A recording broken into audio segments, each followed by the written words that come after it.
तो हमारे साथ में वर्चुअली जुड़ गए हैं छत्तीसगढ़ के मुख्यमंत्री भूपेश बघेल और उनसे चर्चा को आगे बढ़ाएंगे जी मध्य प्रदेश छत्तीसगढ़ के एडिटर मोहित सिन्हा और जी मध्य प्रदेश छत्तीसगढ़ के bureau chief Rupesh Gupta. Over to you. बहुत बहुत स्वागत है मुख्यमंत्री जी, नमस्कार। बड़ा इंतजार था, आपने भी बहुत कोशिश की आने की, आपकी भी इच्छा थी, लेकिन अनफॉर्चुनेटली मोहित भाई मौसम खराब हो गया और आप आ नहीं पाए। लेकिन आपसे चर्चा शुरू करते हैं और शुरुआत, जैसा कि प्रोग्राम का नाम है मस्जिद। अच्छा, रुपेश बोल रहे हैं क्या? जी जी।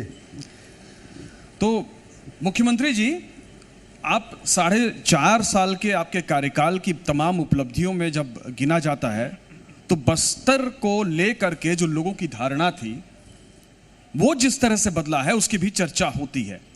तो मैं ये जानना चाहूंगा कि 4.5 साल में आप बस्तर को कहां से कहां तक आपने पहुंचाया, किस तरह से इसको देखते हैं? 4.5 साल के सफर को कितना परिवर्तन आपकी नजर से आया है बस्तर में?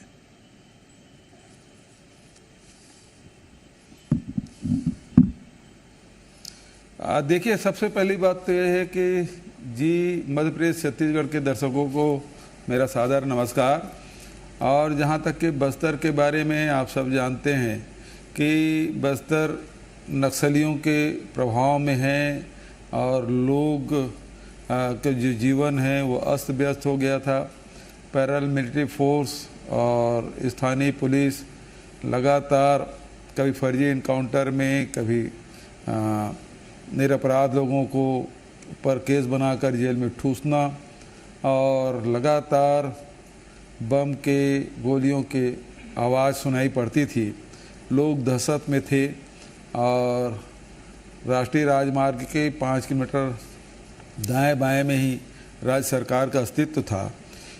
वो दौर था जिसमें एक दूसरे को लोग शक की निगाह से देखते थे और उस परिस्थिति में हम लोगों ने सत्ता संभाला और सबसे पहला काम हम लोगों ने किया कि लोगों का विश्वास कैसे जीता जाए, लोगों के विकास कैसे किया जाए, लोगों को सुरक्षा कैसे प्रदान किया जाए। तो सबसे पहला काम हम लोगों ने किसानों के ऋण माफ़ी और 25 रुपये क्विंटल में धान खरीदी, 4000 प्रति मानक बोरा के दर से तेंदुपत्ता, और देश में कानून बनने के बाद पहली बार लोहांडीगुड़ा में किसानों की ज़मीन वापसी। इससे करते हुए हम लोगों ने कदम आगे बढ़ाया, लोगों का विश्वास हम पे बढ़ा।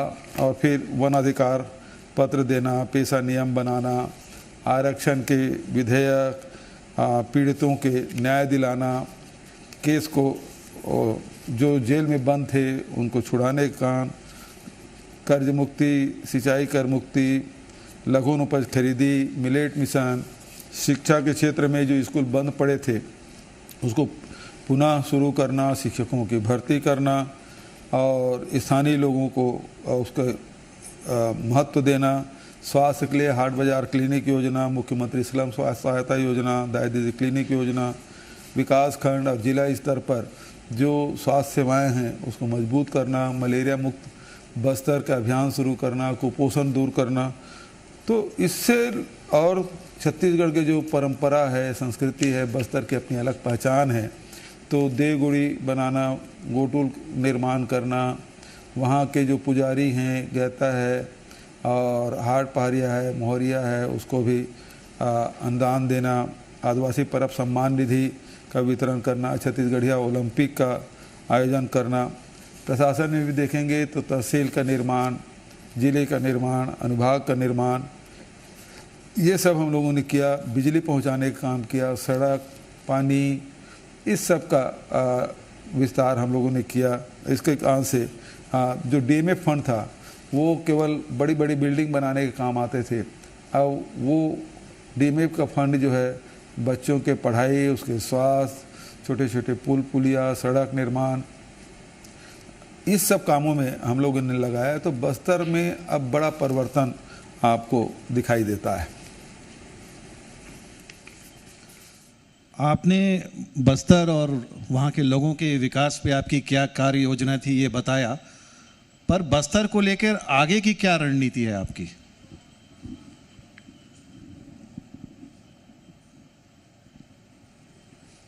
देखिए, बस्तर बहुत समृद्ध इलाका है। वहाँ घने जंगल भी हैं, वहाँ पेड़ पौधे भी हैं, हरियाली भी है, और अनेक आपको अलग अलग फसलों के लिए वहाँ की जलवायु अनुकूल है। आप देखेंगे कि जगदलपुर से लेकर दरभा घाटी तक के जो एरिया है उसमें अब काफ़ी उत्पादन शुरू हो गया है। मिलेट्स भी बड़ी मात्रा में है। दंतेवाड़ा में अब जैविक खेती होना शुरू हो गया है। तो अब इधर कोंडा गांव की तरफ चलते हैं तो तिखुर का उत्पादन खूब डिमांड है। तो अलग अलग क्षेत्र में अलग अलग चीज़ों को उत्पादन हो रहा है, उसका वैल्यू एडिशन करना। वहाँ काजू बड़ी मात्रा में, कांकेर से लेके बस्तर तक के काजू के पेड़ हैं जंगलों में। वहाँ जो संग्राहक हैं उसको मुझसे 50 और 100 रुपये मिलता था। अब उसका वैल्यू एडिशन करना शुरू किए, तब वही काजू 300 रुपये से लेके 19 रुपये किलो में बिक रहा है। तो लोगों के आय में कैसे और वृद्धि करें? फलदार वृक्ष जंगलों में लगाएं, ताकि देखिए बस्तर में सभी प्रकार के फल होते हैं, चाहे आम हो, इमली हो, महुआ हो, उसके साथ चार चिरौंजी भी है, हर्रा, बहेरा, आंवला, ये तमाम प्रकार के फल वहाँ पाए जाते हैं। उसका संग्रहण और उसका वैल्यू एडिशन, ये सब करने की आवश्यकता है। लगातार हम लोग कर रहे हैं और इसको बढ़ाने की आवश्यकता है, ताकि वहाँ बस्तर के लोगों को बाहर जाने की आवश्यकता ना पड़े, वहीं रोज़गार मिले। और इसलिए रूरल इंडस्ट्रियल पार्क अभी हर ब्लॉक में 2 हमने किया है, उसे बढ़ाने की आवश्यकता है। गौठान हमने बनाए हैं और उसको रोज़गार से जोड़ें। कोसा संग्रहण आप देखेंगे, अब धागाकरण का काम बस्तर में होने लगा है। नहीं तो कोसा यहाँ से रेली कोसा कुकून है वो बाहर चला जाता था, अब वहीं धागाकरण का काम हो रहा है। तो अब बुनाई का काम भी वहाँ हम लोग शुरू करेंगे, ताकि ज़्यादा से ज़्यादा लोगों का रोज़गार मिले। इमली का देखिए, इमली, बस्तर का इमली पूरे हिंदुस्तान में प्रसिद्ध है, लेकिन कोई कीमत नहीं, एक संग्रहण करते थे और बेच देते थे। अब उसको फोड़ने का काम कर रहे हैं, उसे बीज निकालने का काम कर रहे हैं। और वहीं बस्तर जगदलपुर से लगे हुए इलाका जहाँ लोहांडीगुड़ा के पास ही इमली का, बस्तर इमली का प्लांट लगा है। अब उसमें बहुत सारे सब प्रकार के सास वहाँ बन रहे हैं। अब वो जो बस्तर का जो ये उत्पाद है इमली का, अब पूरे देश में करीब कई राज्यों में उसका बिक्री शुरू हो गया है। विदेशों से भी डिमांड आने लगी है। तो महुआ की डिमांड भी इंग्लैंड में होने लगी है। तो इस प्रकार से ये जो बस्तर के जो विशिष्टता है उसको हम लोगों तक, दुनिया तक पहुंचाएं। इससे लोगों को रोज़गार भी मिलेगा और दुनिया के लोगों को जैविक, आपको शुद्ध सामग्री भी मिले लोगों को। जी भूपेश बघेल जी, एक चीज़ और है कि बस्तर की 2 और आइडेंटिटी है जो बड़ी इंपॉर्टेंट है, जिससे टूरिस्ट यहाँ पे आते हैं। ये हमारा ऑब्जर्वेशन है कि लोग चित्रकूट देखने आते हैं, तीरथगढ़ देखने आते हैं, और जिनको ये अब अनुभव हो चुका है कि किसी किस्म का खतरा नहीं है, वो टूरिस्ट के तौर पर अलग अलग जगहों पे आते हैं। एक और चीज़ कि यहाँ के जो परंपरागत वैद्य हैं उनसे इलाज कराने भी लोग पहुँचते हैं। तो इन दोनों चीज़ों को लेकर के कुछ आपके दिमाग में प्लानिंग है कि इसको भी आगे किस तरह से एक्सप्लोर किया जा सकता है, किस तरह से और इसको बढ़ावा दिया जा सकता है? देखिए, बस्तर पहुंचने के आपके एक तो सड़क मार्ग है, दूसरा रेल मार्ग है, तीसरा वायु मार्ग है।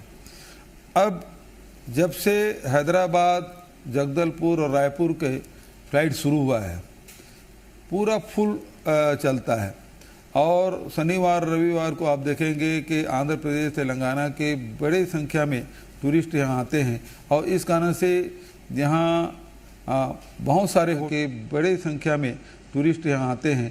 और इस कारण से यहाँ बहुत सारे होटल और गेस्ट हाउस अब बनने शुरू हुए हैं। यात्रीगण आ रहे हैं तो टूरिस्ट को बढ़ावा मिल रहा है, लोगों को रोज़गार भी इससे मिल रहा है। बहुत सारे प्राकृतिक सुंदरता है जिससे लोग आकर्षित हो रहे हैं। तो हमारी कोशिश यही है कि पर्यटन को हम लोग ज़्यादा से ज़्यादा बढ़ावा दें और एयर कनेक्टिविटी और बढ़े। अब हम लोगों ने डिमांड की कि विशाखापट्टनम भी शुरू हो जाए, तो इससे लोगों को और सीधा दिल्ली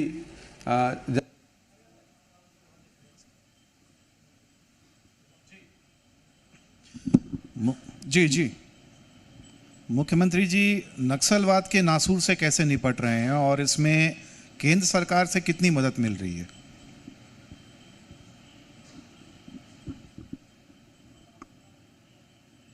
लगता है कि मुख्यमंत्री जी से संवाद थोड़ा सा हो नहीं पा रहा है, कोशिश करते हैं उनसे कनेक्ट करने की। तो ये थे मुख्यमंत्री भूपेश बघेल जो हमसे चर्चा कर रहे हैं इमर्जिंग बस्तर के बारे में कि किस तरह से बस्तर का विकास हुआ है, बस्तर को लेकर के लोगों की धारणाएं बदली है और बस्तर की तस्वीर बदल रही है। सरकार के जो कामकाज हैं, जो सरकार की उपलब्धियां हैं, उनका जिक्र मुख्यमंत्री भूपेश बघेल कर रहे थे।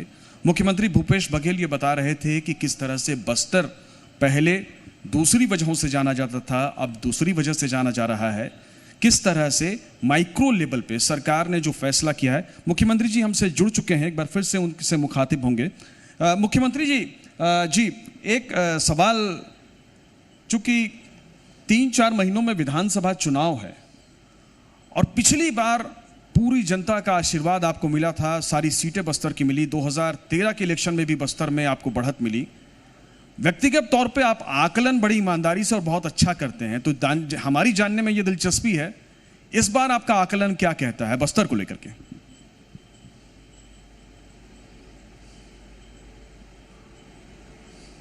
बस्तर के लोग खुश हैं। बस्तर को विकास चाहिए, बस्तर को में शांति चाहिए, तो निश्चित रूप से बस्तर के लोग फिर एक बार कांग्रेस को आशीर्वाद देगी, ऐसा मैं मानता हूं। क्योंकि बस्तर में जिस तेज़ी से, चाहे सड़क निर्माण की बात करें, पुल पुलिया की बात करें, चाहे स्कूल की बात करें, हॉस्पिटल की बात करें, स्वास्थ्य सेवाओं की बात करें, रोजगार की बात करें, संस्कृति को बचाने की बात करें, ये सब काम 4.5-5 साल में हुआ है। तो बस्तर के लोग जिसकी उम्मीद कर रहे थे, और सबसे बड़ी बात यह है कि आज नक्सली बहुत पीछे हट गए हैं, अब सीमित क्षेत्रों में रह गए हैं। अंदरूनी क्षेत्र में आप आराम से जा सकते हैं, पूरे परिवार के साथ जा सकते हैं।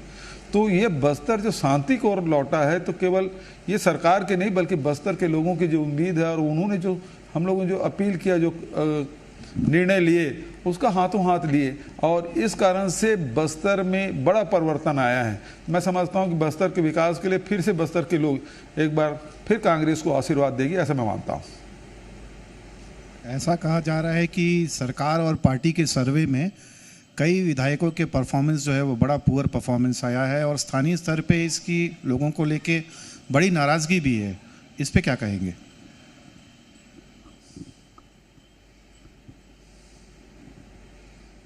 देखिए, एक तरफ एंटी इनकम्बेंसी 2 तरीके से होते हैं, एक सरकार के खिलाफ और दूसरा जो विधायक हैं उनके खिलाफ। और कई बार ये भी देखने का आता है कि विधायक तो बहुत बढ़िया है, लेकिन उसके इर्द गिर्द के लोग हैं, उसके कारण से लोगों में नाराज़गी होती है। तो 2-3 प्रकार के नाराज़गी होती है जिससे हम लोग सामना करते हैं।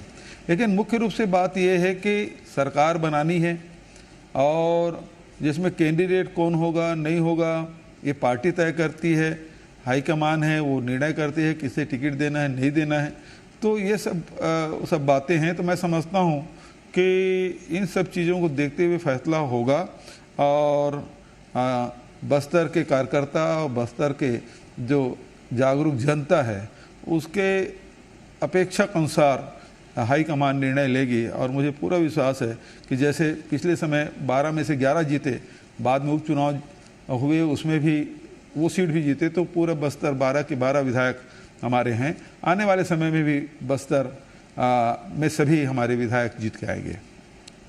चलिए, हमारी शुभकामनाएं। लेकिन भारतीय जनता पार्टी बस्तर में बड़ी जोर शोर से भिड़ी हुई है, धर्मांतरण को मुद्दा बना रही है। आरएसएस कहा जाता है कि वो भी सक्रिय है, उसके जो अनुषांगिक संगठन है वो सक्रिय हैं और बीजेपी का साथ दे रहे हैं। इसको कितनी बड़ी चुनौती के रूप में आप देखते हैं?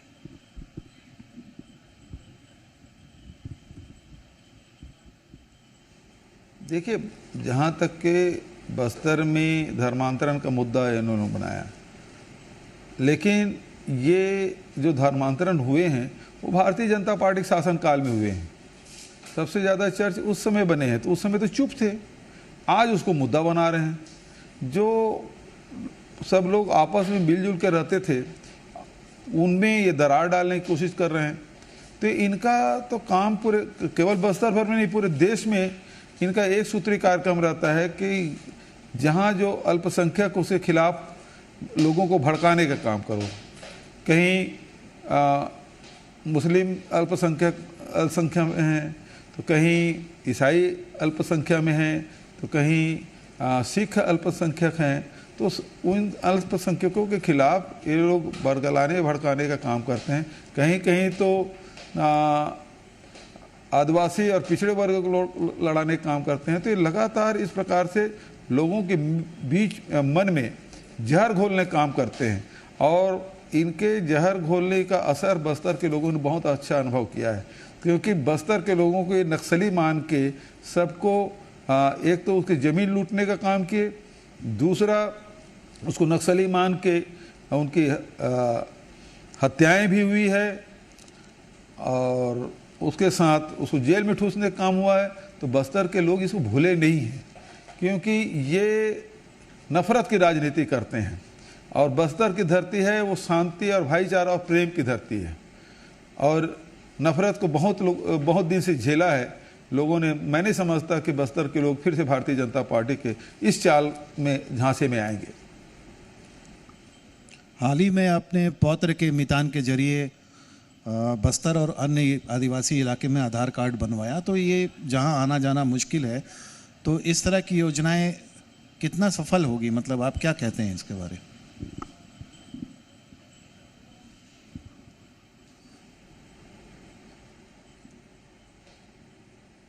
कुछ सुनाई दिया, कुछ नहीं सुनाई दिया, लेकिन फिर भी जितना सुना उसका उत्तर मैं देना चाहूँगा।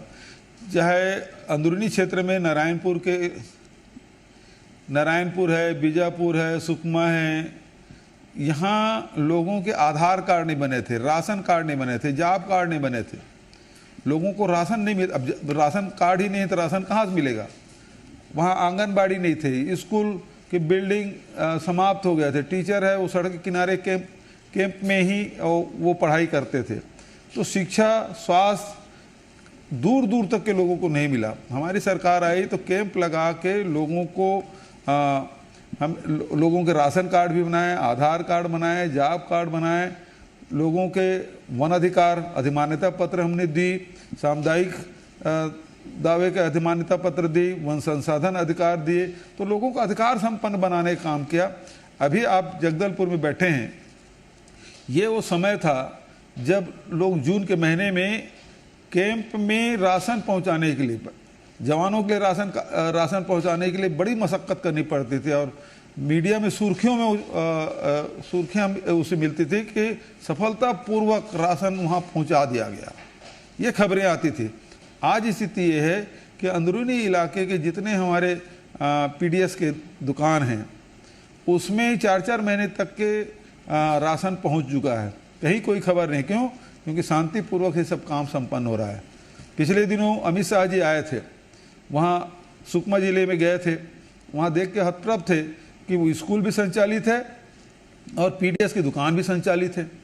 तो इस प्रकार से अंदरूनी क्षेत्रों में, तो ये बड़ी उपलब्धि है कि अंदरूनी क्षेत्रों में भी जो बेसिक सुविधा है वो राज्य सरकार पहुँचा पा रही।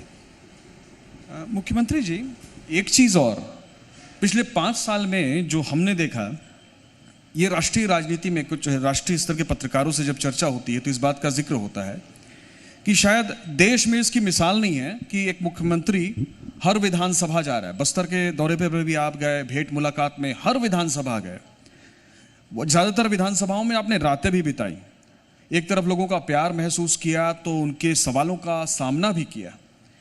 ऐसी परिस्थिति में ये फील होता है कि ये एक बड़ी उपलब्धि है किसी भी सरकार के लिए, किसी भी मुख्यमंत्री के लिए और किसी भी पार्टी के लिए।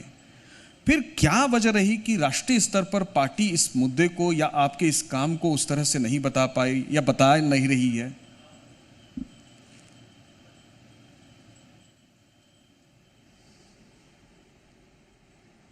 देखिए, अलग अलग प्रदेशों की अलग अलग समस्याएं हैं। यह जैसा कि आपने बताया कि अब नारायणपुर में, सुकमा में, बीजापुर में, इन जिलों में जाके मुख्यमंत्री यदि रात बिताए तो ये अपने आप में बड़ी खबर है। लोग सोच नहीं पा रहे थे कि नारायणपुर में भी मुख्यमंत्री रुकेंगे और उसे समाज के लोगों से मुलाकात होगी।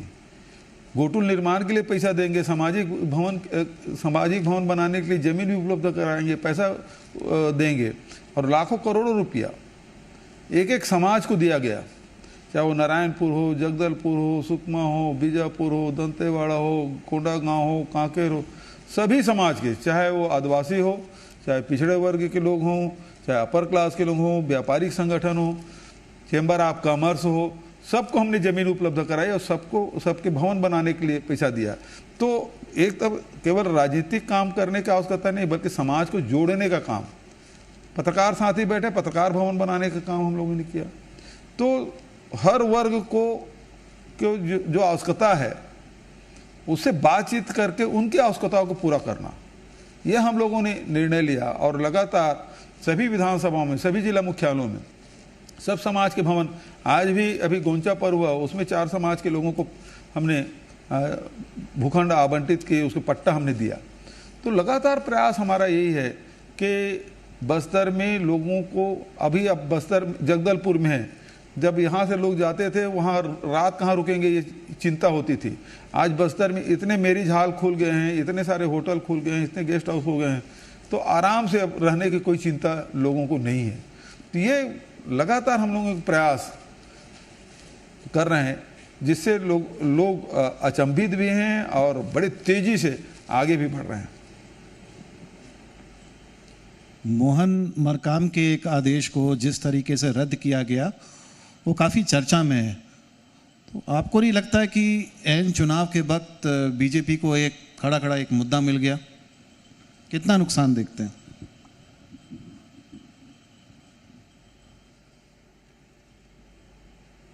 आप फिर से रिपीट करें। मोहन मरकाम के एक आदेश को हाल ही में जिस तरीके से रद्द किया गया वो बात काफ़ी चर्चा में आई। तो आपको नहीं लगता है कि एन चुनाव के वक्त बीजेपी को एक मुद्दा मिल गया है और इससे आप कितना नुकसान देखते हैं?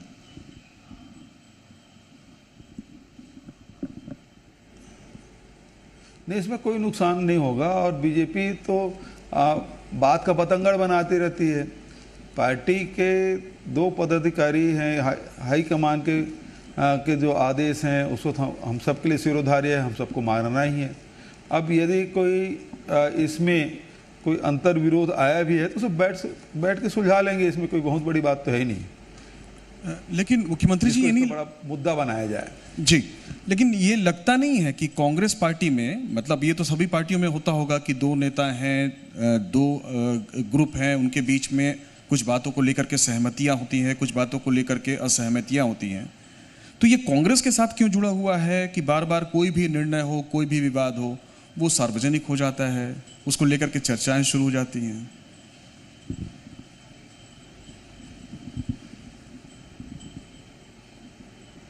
देखिए, गुटबाजी जैसी कोई बात तो दिखाई नहीं पड़ती, लेकिन प्रशासनिक के आदेश में कोई बात है तो उसे दूर कर लिया जाएगा, इसमें कोई बहुत बड़ी बात थोड़ी है। चुनाव को लेकर बीजेपी अब तक कोई चेहरा सामने नहीं ला पाई है। ऐसा लगता है कि आप जो है नरेंद्र मोदी के खिलाफ ही चुनाव लड़ रहे हैं। दुर्ग में अमित शाह ने 54 बार प्रधानमंत्री का नाम लिया, तो इस पे आप क्या कहेंगे?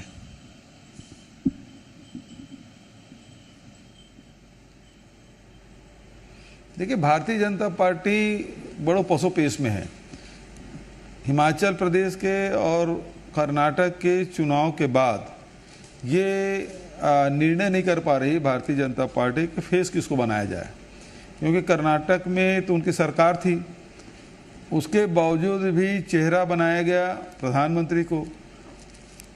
बजरंग बली का जयकारा भी हर सभा में करते रहे, लेकिन बजरंग बली का गदा तो भारतीय जनता पार्टी के कुशासन के खिलाफ पड़ा, उस भ्रष्टाचार के खिलाफ पड़ा और भारी बहुमत से कांग्रेस जीती।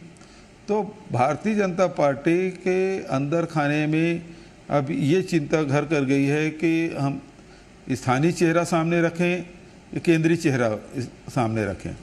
और अभी भले प्रधानमंत्री का नाम तो लेना उनके लिए बाध्यता भी है और ज़रूरी भी है, लेकिन चेहरा छत्तीसगढ़ में अब 15 साल रमन सिंह मुख्यमंत्री रहे, लेकिन उसके चेहरे को बिल्कुल दरकिनार कर दिया गया। अरुण साव को सामने लाया गया, लेकिन उसको भी बहुत ज़्यादा तवज्जो नहीं मिल रहा है। नारायण चंदेल जी को नेता प्रतिपक्ष बनाया गया धर्मलाल कौशिक को हटा के, लेकिन उसकी चर्चा ही नहीं होती। तो भारतीय जनता पार्टी तय नहीं कर पा रही है कि किसके चेहरे में हम छत्तीसगढ़ में चुनाव लड़ेंगे। जी, तो आपको क्या लगता है कि इस बार जो चुनाव होगा वो भूपेश बनाम नरेंद्र मोदी होगा?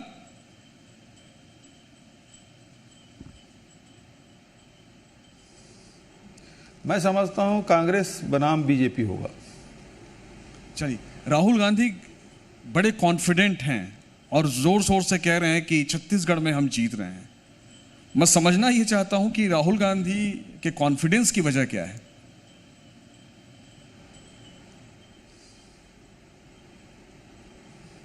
देखिए, राहुल जी 2018 के चुनाव पहले बहुत बार दौरा किए और लोगों से उन्होंने खुद वादा किया, चाहे 25 रुपये क्विंटल धान खरीदे की बात हो, ऋण माफ़ी की बात हो, बिजली बिल आधा की बात हो, 4000 प्रति माह बोरा की दर से तेंदुपत्ता देने की बात हो, लोहांडी गुड़ा में ज़मीन वापस करने की बात हो, ये सब बात उन्होंने कही थी और हमारी सरकार, कांग्रेस की सरकार ने उसे पूरा किया। राहुल जी हमेशा हम लोगों से कहते थे, जब हम लोग उनके साथ कार में बैठते थे या हेलीकॉप्टर में जाते थे, तो एक बात ज़रूर कहते थे कि भूपेश के सबको लगना चाहिए कि सरकार हमारी सरकार है। और इन 4.5 पौने 5 साल में हमारी सरकार ने जो काम किया, चाहे वो वर्ग मजदूर का हो, गरीब का हो, किसान का हो, आदिवासी हो, व्यापारी हो, चाहे हमारे अधिकारी कर्मचारी हों, चाहे वो पत्रकार हों, हर वर्ग को लगता है कि सरकार हमारे लिए कुछ न कुछ की है। तो ये सब वर्ग को प्रतिनिधित्व करने वाली सरकार है और सभी को हमने अपनी योजनाओं के माध्यम से लाभान्वित किया। हमने देखा है कि अब जरा ग्रामीणों की बात करें तो रीपा को लेके बहुत काम हो रहा है, लेकिन उस हिसाब से क्या उनके जो उत्पाद है उनका मार्केट तैयार हो रहा है? वो सब हमने पूरा किया जी।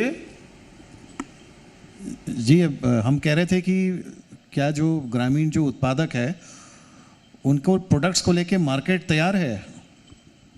क्या मार्केट पे लेके कोई काम हुआ है? रीपा को लेकर के बातचीत की जा रही है कि रीपा में जो प्रोडक्ट्स तैयार हो रहे हैं, पहले भी, हाँ पहले जी, उसका क्या, उसकी मार्केटिंग उस तरह देखिए, से? पहले जितने भी सरकारी रहे, मैं किसी का आलोचना नहीं करता,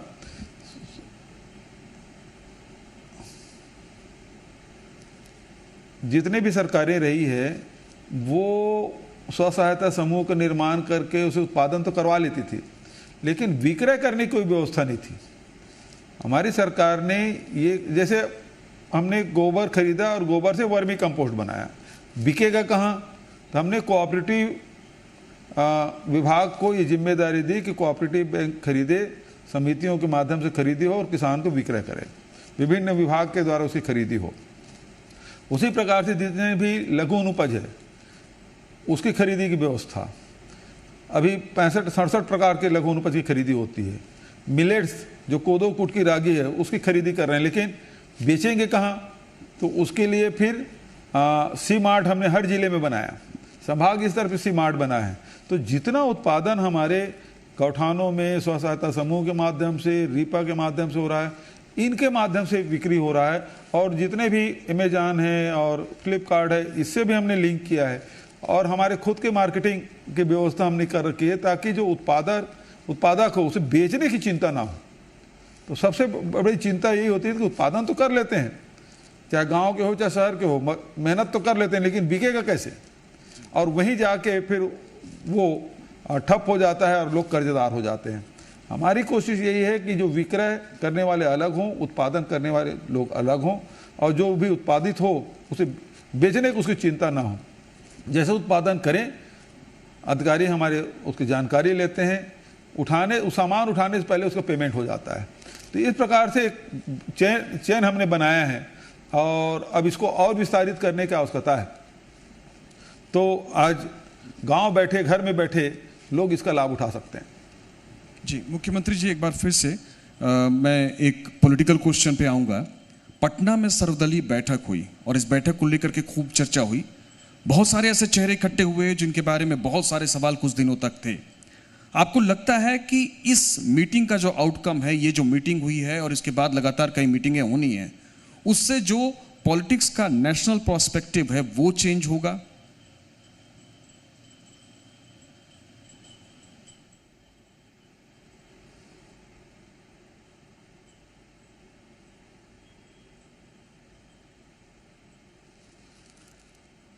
जहाँ तक कि सर्वदलीय बैठक की बात है, पटना में हुआ और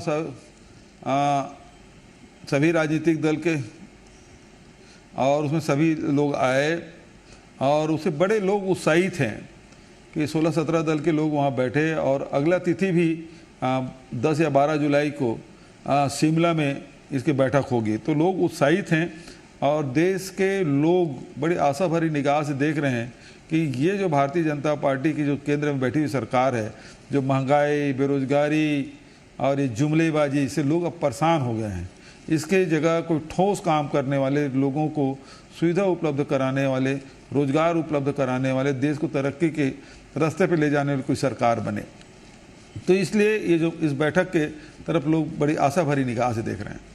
2024 के इलेक्शन में इसका क्या इम्पैक्ट देखते हैं आप? ये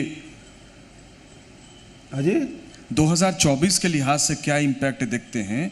मतलब ये कि कांग्रेस 2019 में अकेले लड़ी, अब जो सिनेरियो बन रहा है उसमें तमाम विपक्षी पार्टियां एक साथ लड़ती हुई दिख रही हैं। अगर ऐसी स्थिति होती है तो 2024 की क्या स्थिति होगी आपके हिसाब से?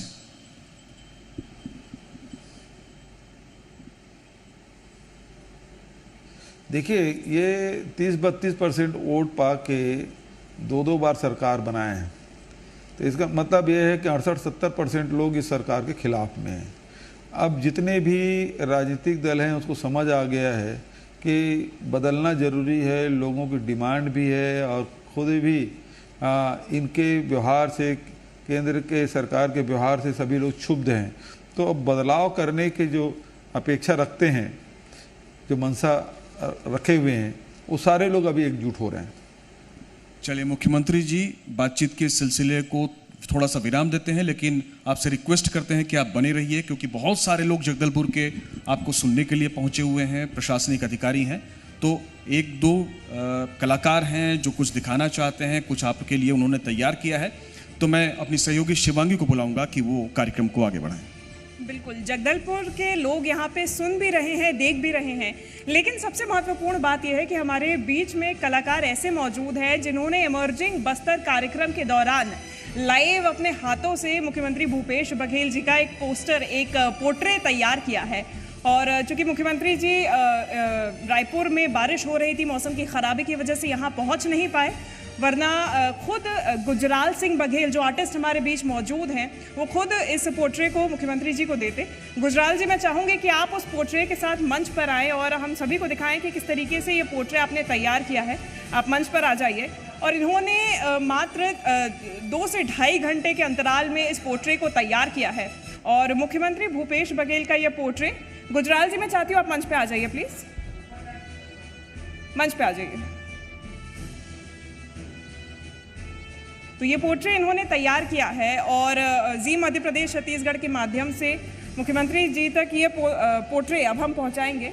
ये तस्वीर उन्होंने तैयार की है और मात्र 2 घंटे के अंतराल में इमर्जिंग मध्य प्रदेश छत्तीसगढ़, इमर्जिंग बस्तर के कार्यक्रम में उन्होंने इस पोर्ट्रे को तैयार किया है। और ये लाइव उन्होंने आर्टिस्ट उन्होंने तैयार किया है। मुख्यमंत्री जी, ये तस्वीर आप देख पा रहे हैं और आपके लिए उन्होंने ये लाइव यहाँ पे कार्यक्रम के दौरान तैयार किया है।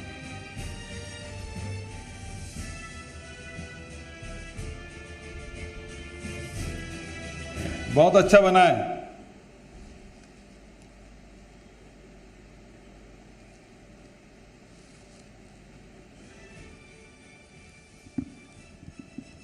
मुख्यमंत्री जी, आपका बहुत बहुत धन्यवाद कि आपने हमारे लिए समय निकाला।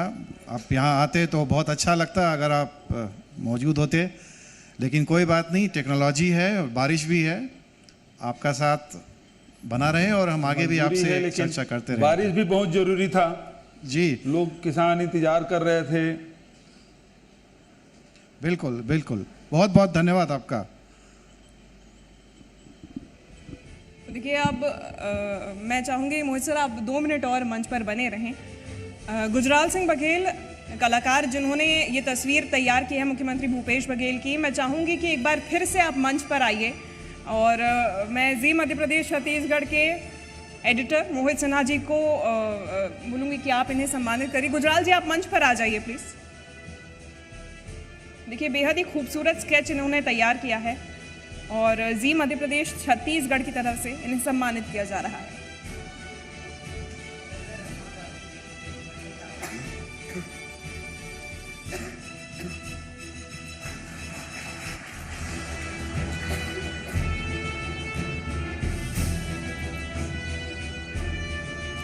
देखिए इमर्जिंग बस्तर में हमने आज बात की है कई सारे मुद्दों पर, कई सारे विषयों पर, लेकिन जो सबसे महत्वपूर्ण हमने बात की है वो है बस्तर की संस्कृति, बस्तर के लोकगीत, बस्तर के लोक कलाकारों के बारे में।